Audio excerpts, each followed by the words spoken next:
addirittura 2 in barriera per Santarelli che ha paura del tiro in porta. Infatti è così, Zamperini alza la gamba e devia il pallone in corner. Poi viene spinto forse da dietro, non è così per il direttore di gara che lascia proseguire.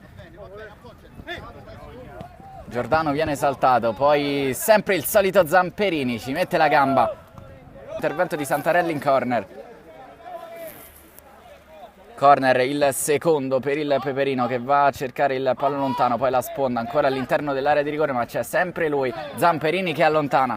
Arriva però puntuale il movimento di Bertoldi, ma c'è anche il controfallo. Piras prova a far correre subito veloce Cutrupi. E ancora Zamperini a impedire che il pallone passi.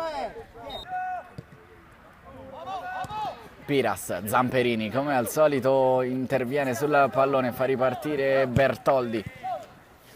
Allargata sulla destra la sfera.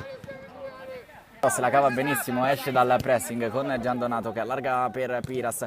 Pallone interessante messo in mezzo, respinto, ancora Giandonato, spazio per calciare, forse tentenna un attimo, Zamperini gli si oppone.